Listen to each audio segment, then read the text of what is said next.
और सर आप जो वो कह रहे थे कि होटल में आप फ़ोन करके बता देते हैं कि आप आने वाले हैं खाना, अगर आप न बताएं तो क्या होगा जानते हैं? खाना नहीं मिलेगा। ऐसा हुआ था, इसीलिए हाँ बताता हूँ हाँ। मैं उनको। और दुनिया में कहीं भी मिल जाएगा, बनारस में नहीं मिलेगा।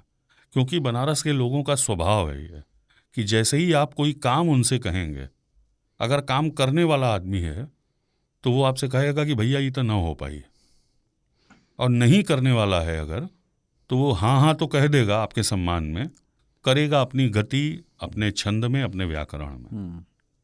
नहीं जो है उनकी नागरिकता का बिल्कुल सरनेम है कि जैसे इस कमरे में क्या ये रेड कारपेट हट के ब्लू लग जाएगा? भैया लग नहीं पाएगा, अभी तो 3 दिन छुट्टी हो। कुछ ऐसी बात कहेगा वो कि गड़बड़ हो जाए। रहीमन वो नर मर चुके जिनमुख निकसत ना है। ना ही, समझ और रहे उनसे हो इस। पहले वे मुँह हैं तो उस पहले से मरे हुए मतलब बदमाश हाँ, लोग हैं ये सब, बहुत सारे अपने ही लोगों मोक्ष में होता में है। मुब्तला। लेकिन बनारस की जो बदमाशी है या कि अवज्ञा है ये या अवज्ञा ही है। हाँ, वो आकर्षित करती। जैसे कई बार उसमें एक वैसी छेड़छाड़ है, जैसे वो एक किस्सा सुनाते हैं हमारे मित्र की, वो संकट मोचन संगीत समारोह होता है ना, जो उसमें एक गायक आए और उन्होंने एक बंदिश सुनाई, और जैसे ही उनकी बंदिश समाप्त हुई तो आवाज़ आई मुकर्रर। तो उन्होंने कहा ठीक है एक बार और, उन्होंने एक बार और वो बंदिश सुनाई, फिर हॉल के 2-3 कोनों से मुकर्रर आवाज़ आई। 3-4 बार जब वो सुना चुके और फिर आवाज़ें मुकर्रर आने लगी, तो उन्होंने हाथ जोड़ के कहा कि आपके इस एहतराम का मैं जो नाचीज़ है बड़ा शुक्रगुजार है, पर अब दूसरे गायकों को मौका दें। तो फिर कहीं से फिर एक स्वर उभरा कि अरे ये शुक्रगुजारी गई भरसाई माँ, जबले सही न गई बा तबले गवाइल जाई। ये बनारस में ही जब तक सही से नहीं गाओगे तब तक गवाएंगे। कोई सुर जो है गलत लग रहा है हाँ। तो उसको पहचान लेंगे।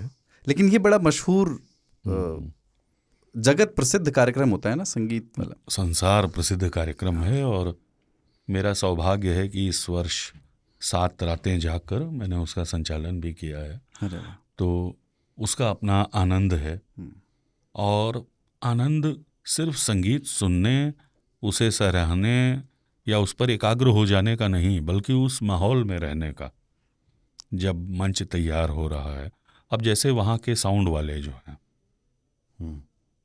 वो किसी तरह के परिवर्तन के लिए प्रस्तुत नहीं हैं। महाराज जी जो संकट मोचन मंदिर के महंत हैं, प्रोफेसर VN मिश्रा साहब, उनका कहा वो मान लेते हैं, क्योंकि वंश परंपरा से एक आदत है उनको कहना मानने की। तो एक बार हम लोग एक थिएट्रिकल प्रोडक्शन करते हैं राम की शक्ति पूजा, उसका मंचन उसमें होना था। तो एक कॉमन प्रैक्टिस है साउंड चेक हो जाए। मैं पप्पू भैया के पास गया, राजू भैया के पास, उनसे मैंने कहा कि राजू भैया साउंड, तो घूरे मुझे देख के 45 डिग्री में। हाँ, वो कुछ कर रहे थे वहाँ पे। चूँकि पहली ही प्रस्तुति मेरी थी तो मैंने उनसे कुछ मिनटों के अंतराल पर फिर कहा कि राजू भैया साउंड एक बार चेक हो जाए। भगवान जी को दिखा के कहा सब हनुमान जी देखा तू मन। तो मैंने कहा हनुमान जी देखिए, लेकिन एक बार चेक तो करवा दा कितना सुनाई दई मॉनिटर में, बहरे आंगन में कितना सुनाई दई।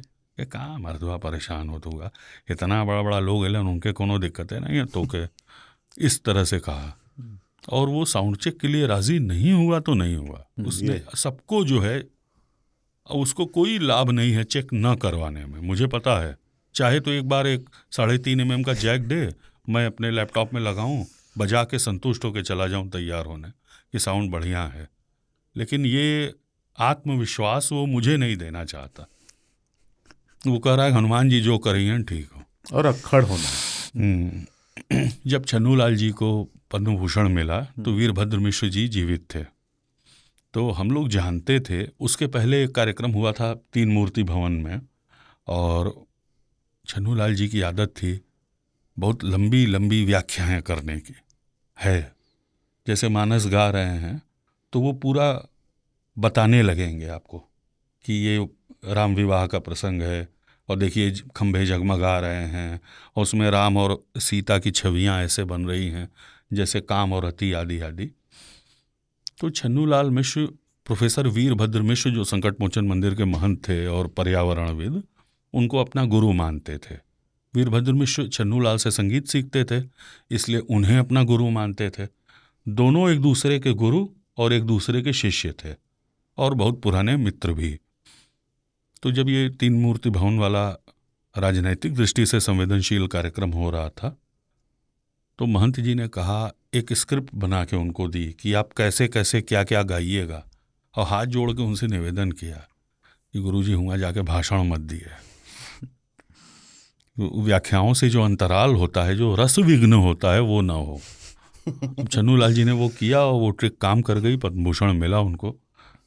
तो कहते थे कि छन्नूलाल जी का मैंने एक इंटरव्यू किया है, तो मनमोहन सिंह नहीं कहते थे सरदार जी के ज़माने में मिलल रहा।